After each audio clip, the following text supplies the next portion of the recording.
All right. Everybody, welcome to this episode, this very special episode of Politics and Prosecco. I am joined by my friend, Brendan Boyd, who's also my former. And we are going to be discussing politics and the politics of dating and Black love. So I hope that you guys are tuning in. This is going to be an epic episode. And Brendan, why don't you go ahead and introduce yourself? I just got a quick question. You didn't send over no disclaimer. Why is this recording? I didn't sign off on none of this. Yes, you did. Stop it. Just do it. I didn't sign on none of this. Your friendship signed you on. Yeah, okay. I mean, what do the viewers want to know? What do they want to know? I'm Brendan. Well, I got a lot of DMs about you, even though I told people not to DM me. So I got a few DMs. So some people want to know about you. Others are just like, why him? I'm like, I agree. Yeah, why me? Why'd you stop my life for 45 minutes? You know what I'm saying? Whatever. I'm done. I'm originally from Boston. I live in LA now, where it's warm and sunny and it's not cold and snowy. I'm in real estate, digital marketing. I'm also an accountability coach. I help people supercharge their lives, become more accountable, become more productive, so they can get out of the blockages that are stopping them from being successful in the best version of themselves. That's me. Okay. All right. Moving on. So, Brendan, yes. You and I talk on a regular basis, mostly about my relationships. Unfortunately, yeah. And I thought it would be good to have you on to talk a little bit about the dynamics of Black relationships and Black love. So, as you know, well, let's start with this. Brendan, what's your type? What's my type? Recently, when I say recently, I want to talk about like the last decade. I've dated Latin women, Asian women, and I've dated Middle Eastern women. I haven't dated too many Black women in the past decade. And why is that?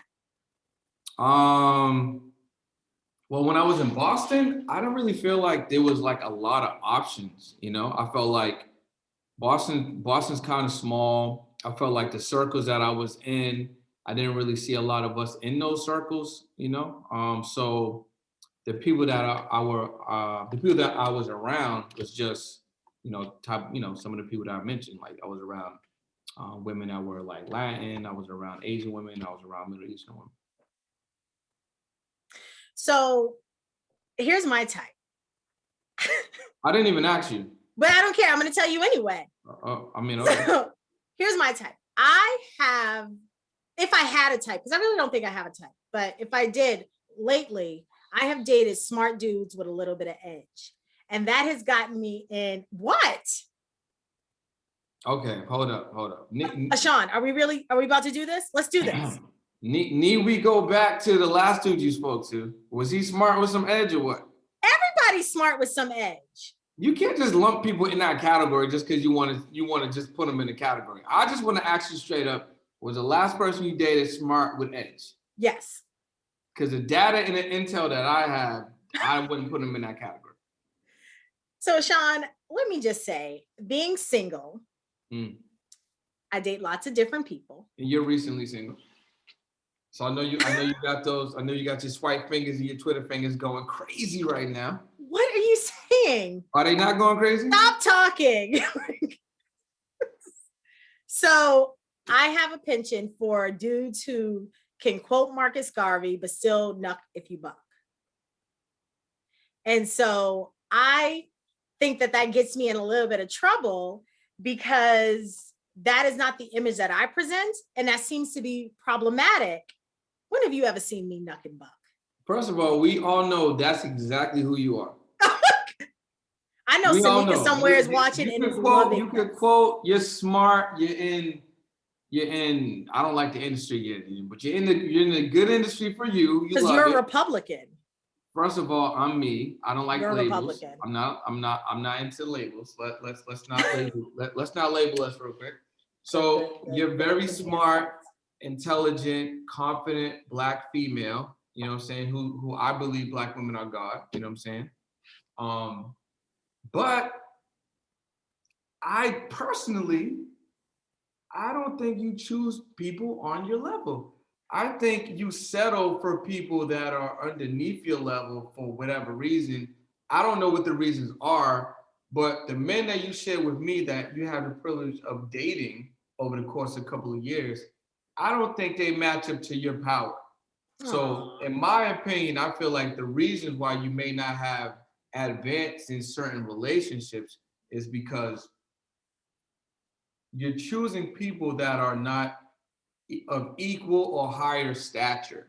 So when you go to a lower level, it can potentially impact you because now you start to like reserve a portion of your power to not thrive, to basically just kind of like hold and settle just to match up to this person's energy. And I think that's what's gotten you. Not, I'm not trying to say it in a negative situation, but I feel like that's what's gotten you, and then me, and then in other cases, other people in a similar situation.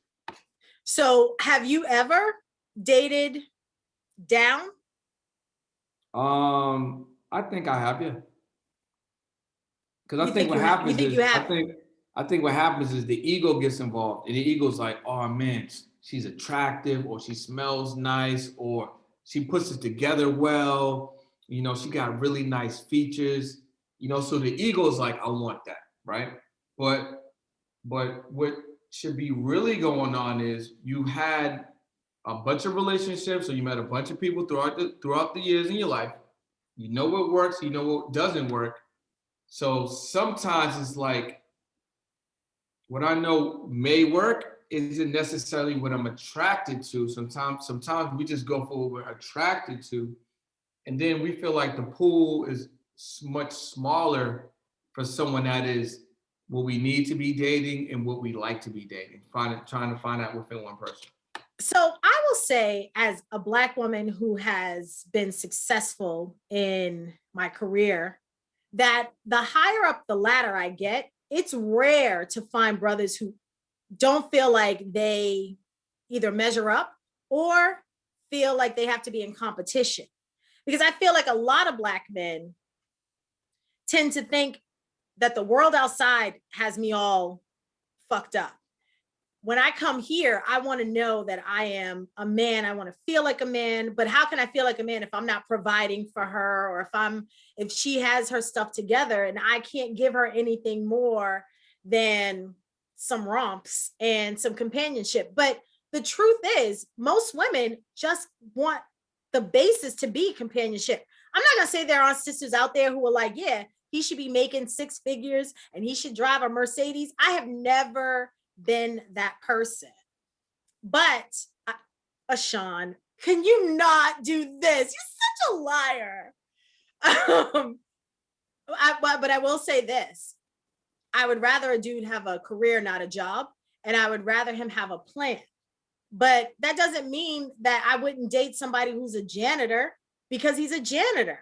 First of all, I got a couple of things to say. Number one, yeah, of course you do. Number one, stop lying. You ain't dating no janitor, bro. Can you not roast me today? Let's keep it real. Like you just said, if I could poke a hole in your argument, you would want the dude to own the janitorial business. You would rather him own it. Sure, he can go bust a move if he needs to, but you would prefer if he was actually owning that business, not actually working the business. But why can't it be simply? But why can't it be he starts off as a janitor and meets a good woman who can take it to the next level and build an empire? I agree with that. I don't need somebody who's at their apex. I'd be happy to get a brother on the trajectory.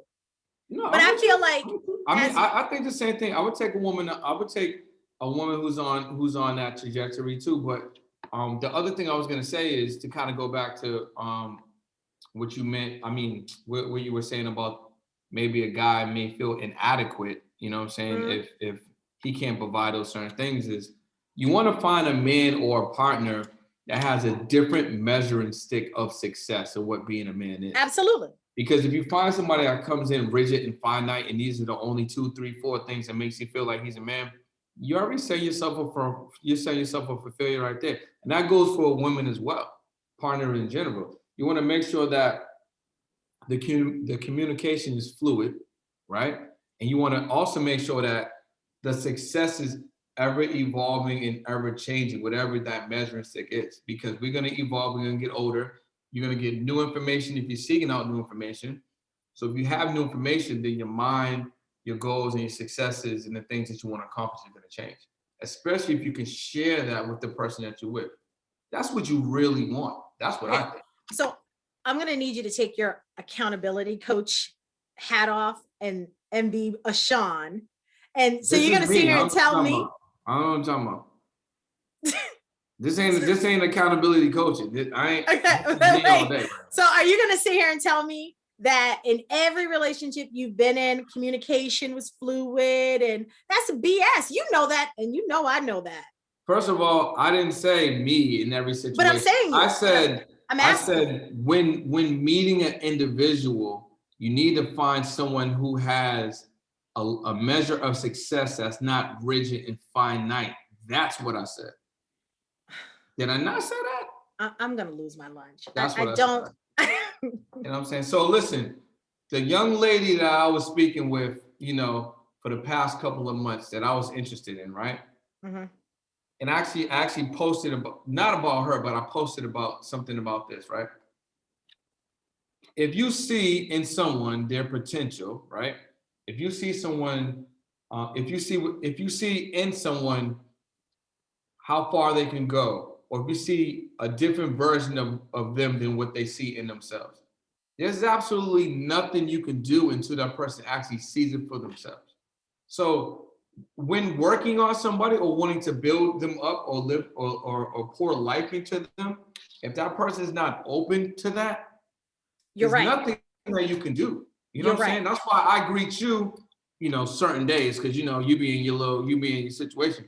But I be greeting you with the hello queens and the, how can I pour something into you and how can I be available to help you, and because I think that's what we need to be doing. You can uplift the person that you're with and pour into the person that you're with in a manner that's not materialism or a manner that's not connected to societal beliefs. You really can. I agree. And I definitely think for me, I do a lot of pouring into people, but I've got to learn when I'm not getting that energy back. So that has always been my issue, right? It's agreed. I'm giving the best version of who I am. And I don't sometimes. Didn't I say that I called you king the other day? I said I loved you the other day. Did you? I meant it this time. Did you? I mean, all your loves and your kings, they're all attached to something. No, they're not. Stop it. No, they're not. Whatever, Sean, I'm done with you. But what I'm saying is, I think what I haven't learned yet is how to pull away when I realize that energy is not being matched. I mean, but have you not? I think you have. You got to give yourself. Sometimes it's a little bit too late. No. I mean, it's all perspective. Sometimes it's right on time. Maybe. Because you can't make a decision when you're not, not ready, or we don't have enough of a sample size to then make that decision. I think everybody hits their ceiling at whenever they're ready to. Like, there are things that you forgive people about, or there are things that you let folks come back into your life. I think at some point you hit a ceiling. Something goes off in your head where you're like, this is enough for me. I've had enough. Yeah, that's what I'm saying. I feel like as I've gotten older, I've been more vocal about that. I haven't latched on forever. When I was in my 20s, I wasn't really into dating seriously until I met John. And then for me, you saying names. I did say I wasn't going to drop names. Calling names out. So I didn't date seriously. To my early 20s. This is a phone call. This is an episode. Whatever. You totally took me off. Whatever. Anyway. You said you was dating John. So I was out in my 20s. Yeah. I wasn't really dating serious. I wasn't looking to get married. I was never that girl. I didn't want to get married. I didn't want to have kids. Like, there's some people who rush to that. They're like, okay, I've got to get married by 28. I've got to have kids by 28. I was just kind of out figuring out what it is that I liked in men. So by the time I got to my early 30s, I knew what kind of men I wanted in my life, But there are times when you sort of deflect from that.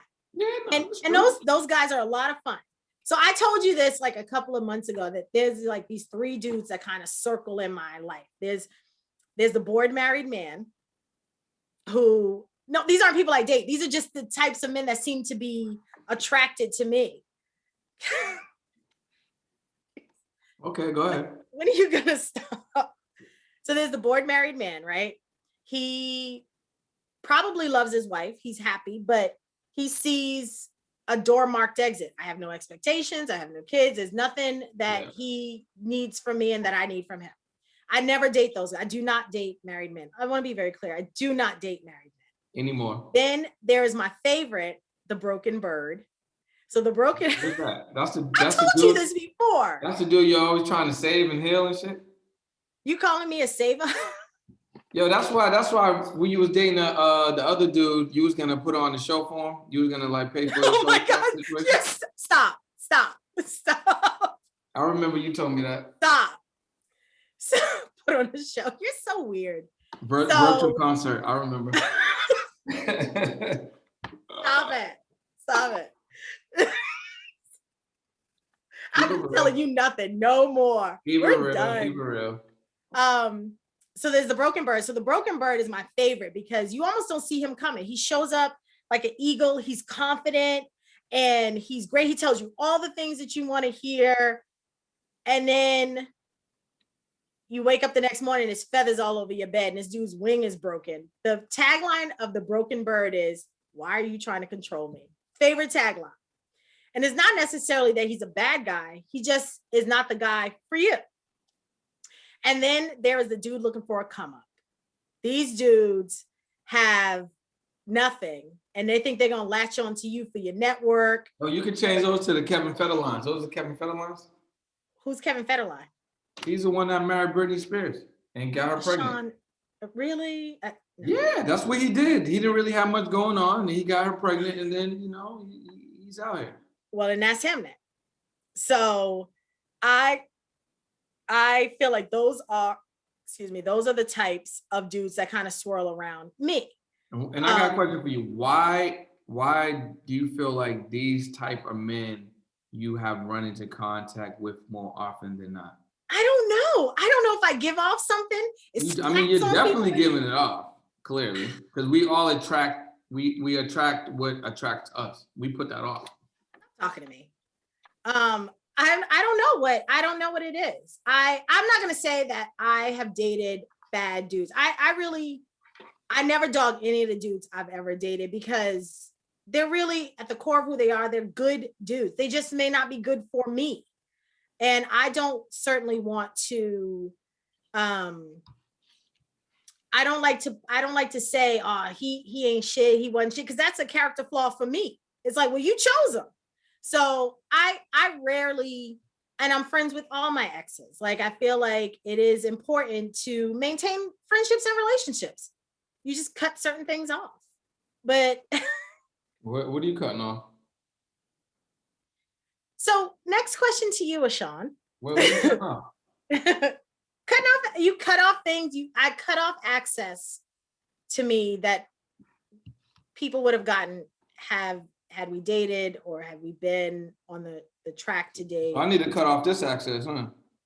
You ain't cutting me off ever, Ashawn. Let's just be clear. I gotta cut off this access. You just be lying so bad. Whatever. You just be lying. Don't be putting on a show for these people. This is not a show, and you know it. Whatever. I'm so done. But anyway, so I feel like Black women have a harder time dating brothers because there's a few different things that come into play. There's the competition. There's especially dudes with mommy issues. You mad at the world because the one person you mad at, you can't tell her you mad at her. So there's that issue. And then, there's dudes who don't know what healthy relationships look like because they've been unhealthy. I think that's a tough one because a lot of Black men, mommy issues? Well, I'm gonna say the mommy issues in the broken, like no real examples of what a relationship is. Yeah. So though I'm not trying to give any disclaimers, what I would say is a lot of Black men specifically grew up in broken situations because systematically it was designed that way. Yeah, but here's why you can't keep using that excuse. I'm not using that. First of all, I'm saying it's an excuse. Let me finish. Can I finish real quick? Because I know where you're going with this. You don't know where I'm going with it because I didn't even finish what I was gonna say. You say this all the time. Now you're trying to group me in a box. Oh my God. With other people that you had a conversation. Oh, by the way, before we continue, I just got a text from someone who wants to jump on. I gave them the link and they said, there's on the page, but there's no link on the page. There's no link on the page? It's playing on the page right now. I don't know. I sent her the link you sent me. She says, thanks, but I'm on the page. There's no link. I'm looking at it. Okay, well, I'm gonna text her. And anyway, what I'm saying is systematically, unfortunately, Black men have been raised in homes that were broken. No real examples of a relationship at home. Sure. The mom had to play the mom and the dad. And in some cases, don't even you rolling your eyes is almost putting off ignorance. And I don't think my God. You shouldn't do that. You should not do that. I'm giving you a generalization. I'm expressing how I disagree, but go ahead. You just need to listen because I don't disrespect you with the eye rolls. I can yes, count. You do? You made 3 eye rolls so far this whole conversation. You're counting again? You need to just relax a second. You're counting again? You gotta relax a second, allow your guest to get out what he's gonna say, and then you can continue. Can you finish? So as an example, when you don't have positive examples of successful relationships as a young boy growing into a man in your household, and then you're not seeking new information on relationships and or healing and the friendships that you meet, right? Those guys also don't have healthy identifications of what a relationship is. It's going to make it really tough. I'm going to use my specific example. Okay. I grew up, I'm a single child on my mom's side. I grew up as a single child. I got brothers and sisters on my dad's side, but I didn't grow up with them. So I grew up in a house of all women with the exception of my uncle, my great uncle, right? All of the women in my life in that household had no men around. And the one man that was, actually there were 2 men that were around. One passed away. And then the other one that wasn't around was a relationship that my grandmother had when I was an adolescent. And he was in and out, you know what I'm saying? So the only positive relationship role model that I've seen was my cousin and her husband. They've been married since 1990, right? That's the only positive identification of a relationship on the outside, because on the inside, they're together, but they're not on this trajectory. They're more so on a maintaining trajectory. So I'm just using my example. And I know I'm not the only man or female, who's grown up in households that didn't have solid relationship structures. So just for my men out there, we don't see that, and there's nothing for you to emulate, or there's nothing for you to shoot for, and you're not intentionally searching new information on how to heal from your personal trauma and how to be a man in a relationship and pour into your woman and respect your relationship and respect your woman by first respecting yourself, is going to be a cycle in a continuous situation. Okay. So I know that you cut me off because you thought that I was going to say that. Is that what you thought I was going to say? No, I don't really care. So all right. I'm gonna be up. Get back here, Rashawn. I have something to say that might be an unpopular opinion. Ooh. Because one of the things that we talk about, we put a lot of emphasis on broken homes and the dad not being there. We rarely talk about toxic single mothers who tell these boys. I agree with that. Okay. Who tell these boys. I didn't even have a mom in my house. My mom was on. My mom was on drugs. And I know. And she passed away when I was 15. And you were a teenager. Yeah. So what you're talking about is real Shit. I know, but can I finish now? I would love it. Listen, Did I get in your face? I would love it if you would finish. I can't wait to hear your opinion. So I honestly can't stand you right now. But so what I'm saying is we don't talk about toxic single mothers who often berate these young men, or they replace them with whomever it is that they're dating at the moment. And so these boys often feel like I am replaceable because mom had to have a life or grandma had to have a boyfriend. Or there's also, and then they get your father ain't shit. He wasn't there for you. He left us. No, he left you. He didn't leave us. Or you get these young kids who had to take on the responsibility of their mother's affection and emotions. The man of the house syndrome, right? That a lot of young brothers hear. You're telling a kid who's 10 that he's the man of the house. So then he walks into every house thinking that he's the man of that house. And then when he comes up against a woman who doesn't need him, now she's a problem. That's not the case. There needs to be some accountability for women not normalizing to their sons that it's okay to be emotional. It's okay to be vulnerable. It's okay to be open. You are not responsible for my love. You are not responsible for my emotional health, my mental health. You're not responsible for that. Well, what about this? That goes for women too. What if we throw this out there? Because what you're saying is something that I feel like is 100% correct and it's something that is needed. But let's be real, that's not happening.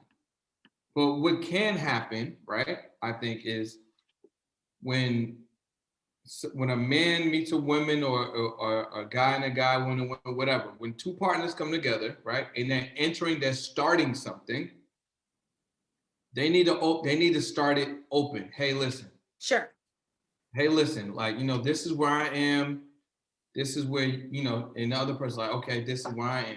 Now, I want to move forward, and it's successfully, we're starting to get to know each other. But these are some areas that, I need to work on, and these are some areas that didn't work in my previous relationship. I don't want this to be a problem for us. So I want us to have an open situation to communicate and work through these situations.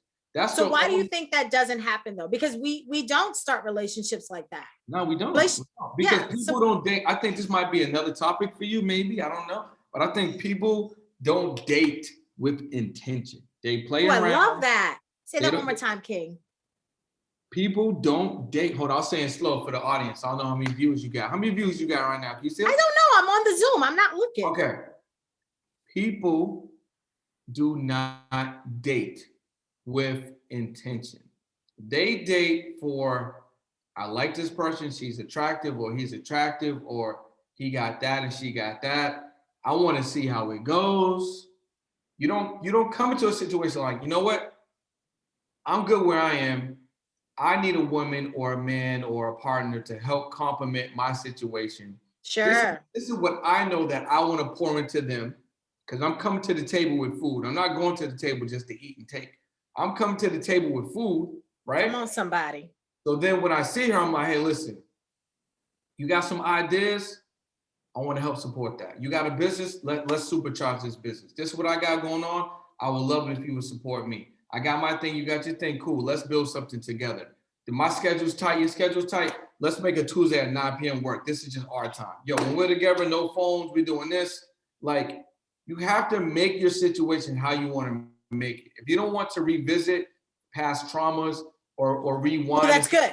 over and over and over, you have to come in there with intention.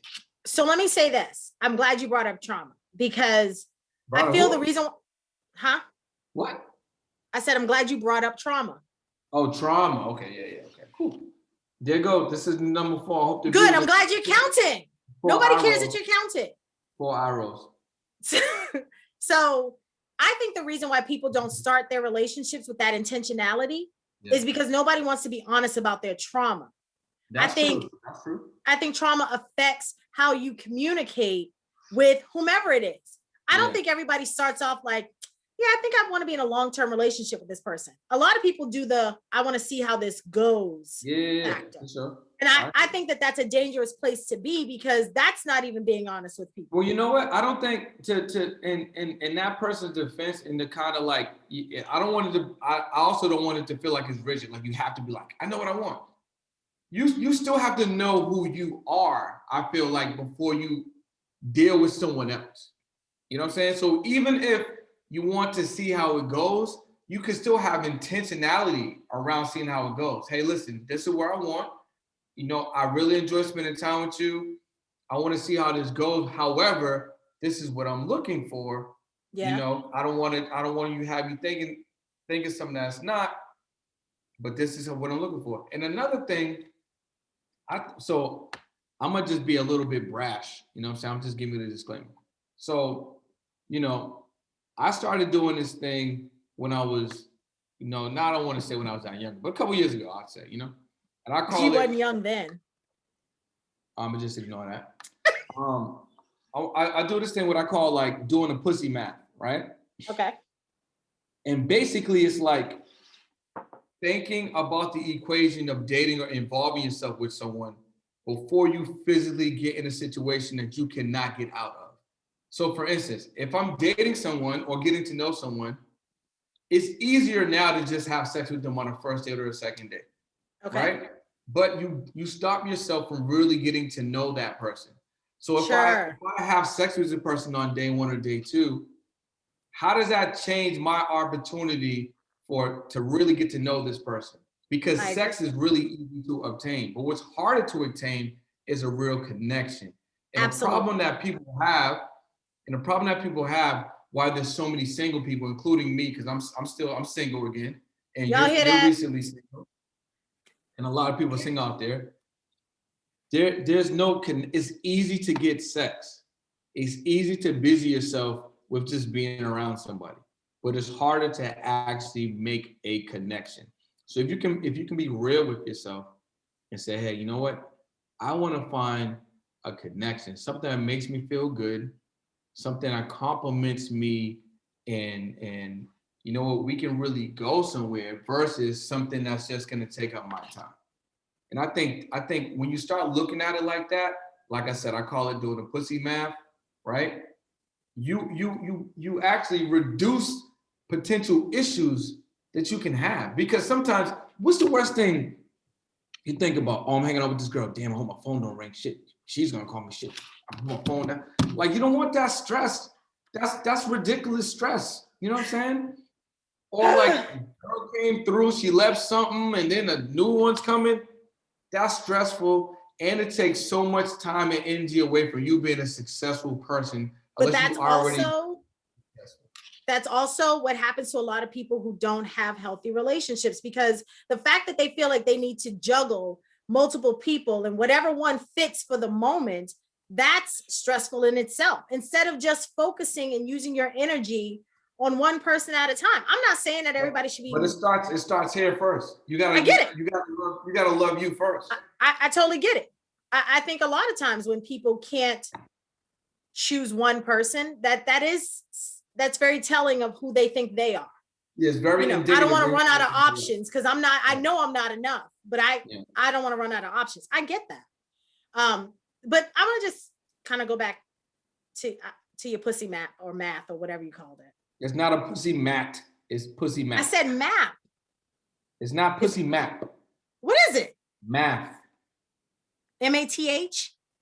Yeah. Or MAF as you just pronounced it? You calculate a situation prior to getting in it, because if you can, I got the definition. If you can calculate the situation prior to getting in it, you know that, you know, if I make this decision, this is more times than not going to be the result.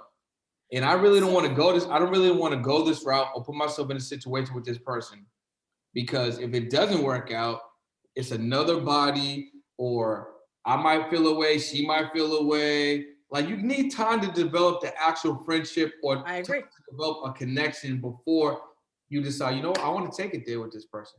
You know what's one thing I actually put a young homie on? I don't know how it is with women, but I remember like I would meet women when I was younger and I'd be like, damn, she's nice. Whew. You get with her, right? And then y'all go out, or maybe you go somewhere and you meet her with her friends. She's like, damn, I should have waited. The friend's battery. I should have got the friend. Well, the situation is this. Situation is this. Sometimes we rush so much in situations that you potentially put yourself in an area that you can miss out on something that would really be for you because you're just so quick to just move on something just because of the lust or the ego. You don't give yourself enough room to like really analyze the situation and then give yourself legitimate choices and options. If you befriended the girl and kept the shit neutral and then you met her people, but you really like the friend, you can still be with the friend.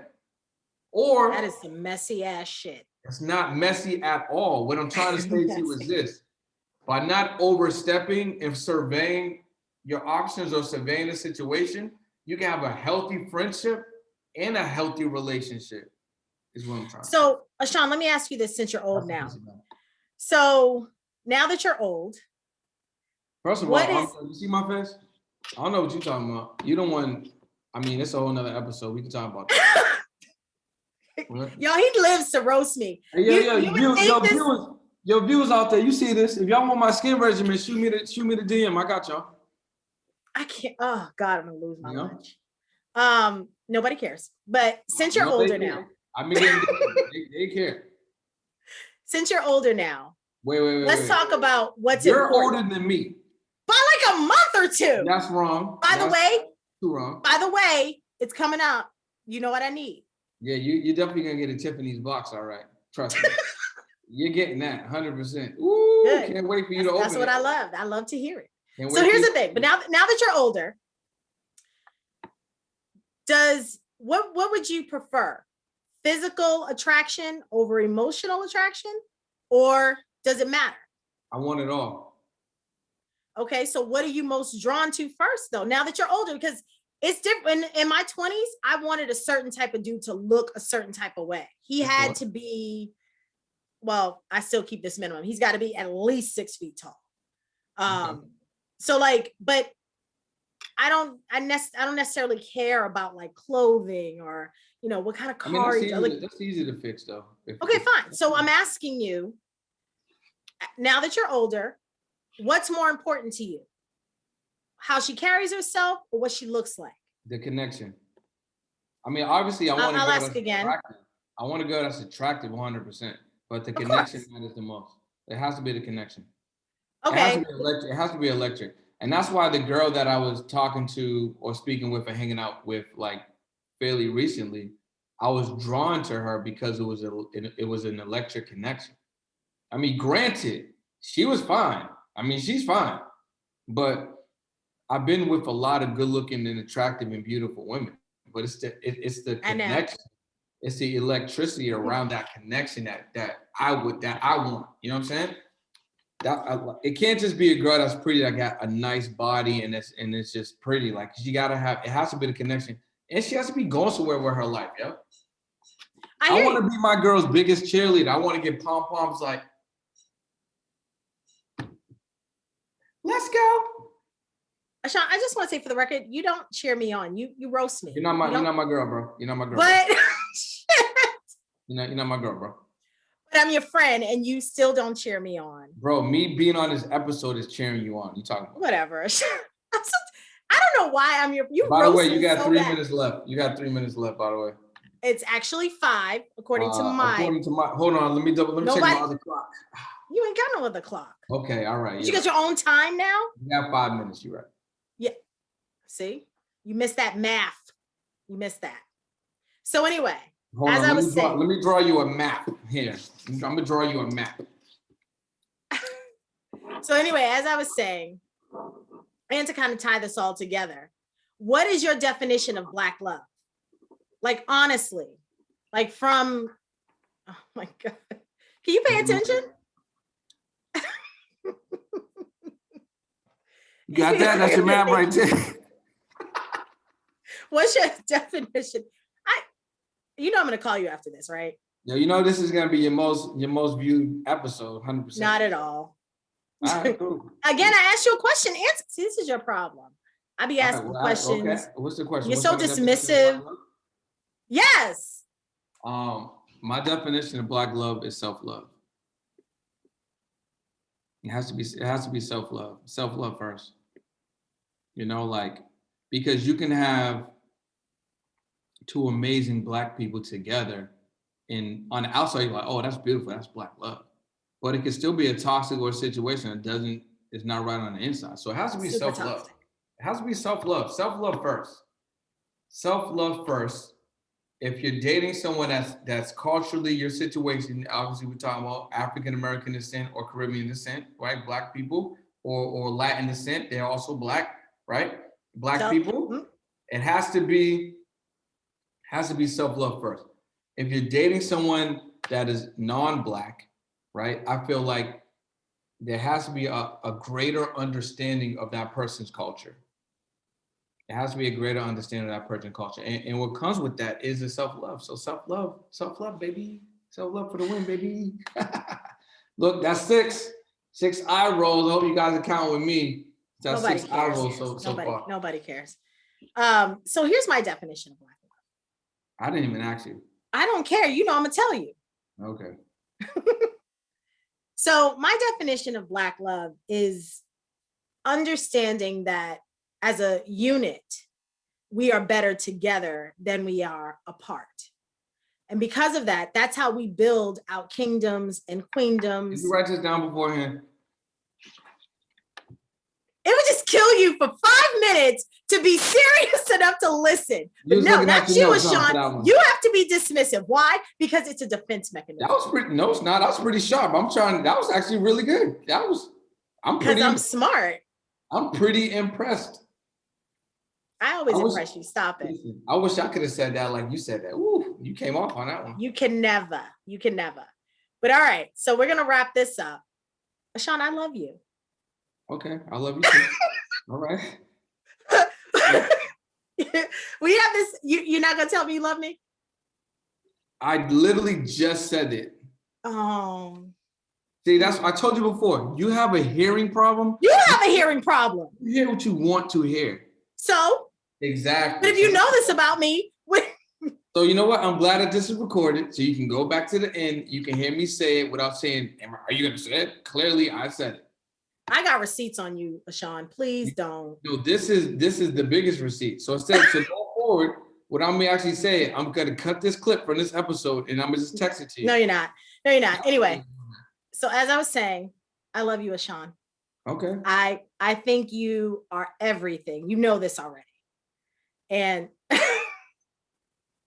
don't be capping. Don't be just capping. 5 minutes. It would kill you for 5 minutes to let me compliment you. Okay, but you know what? Go ahead. Hold on. Go ahead. I'm listening. No, I'm done. I'm not even gonna say anything anymore. This is me walking out of the room. I want my flowers. Go ahead. I'm not giving you your flowers. They're dead. Now. Wow. Nancy over here. Because you're dismissive, Danny. I'm ready for my flowers. Go ahead. Give them to me. I already gave them to you. Move on. You didn't even start. You didn't finish the sentence. I don't want to finish now. See how that feels? See how that feels? I've never talked to you like that. Sean, I have a text message from you. Okay, never mind. What did the text say? We're moving on. We're closing out the show. I want my flowers. Oh my God, Sean, I love you. You know I do. You know I adore you. I think you are everything. I appreciate you coming on the show. Even if you won't tell the audience that you love me, I know you do because you say it all. I already said it. All right. Listen, I'll say it again. I love you so much. You got an amazing show. Thanks for having me on. You know, I can feel the love through the episode. You know, the fact that the technology has allowed us to put on a performance like this, and it was quite a performance for you, by the way. And I can feel the love through it. I'm so fortunate. So thank you. Sean, you'll come back on? I mean, sure, if you want me to. You know what? If you'll have me, and if your viewers appreciate the show, I'm sure they didn't. Although I did see Maya Smith in the Hamilton. That means you guys have to comment and like, and make sure you subscribe to Politics and Prosecco. Oh, look at you! Come on. Every week. Thank you. Each and every week. Follow her on YouTube. The YouTube channel is about to come out. Make sure you subscribe to that. You know what I'm saying? If you don't follow her on Instagram, what are you doing? Right. Build my empire, Ken. I hear you. Make sure you follow her on Instagram. Make sure she gets on TikTok. We want to see her do dance. No, I'm never getting on TikTok. Well, you're missing No, it's out. not happening. No, Missing I am out. on Clubhouse though. Anywho, thank you, Ashawn. I appreciate you. I love you. And I'll be calling you. I'm FaceTiming you in like 5 seconds. So You answer owe me the 3 phone. minutes of my life back. Peace, y'all. Bye.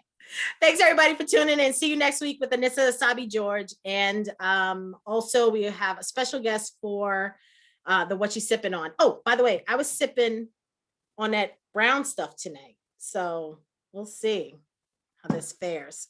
Bye, everybody.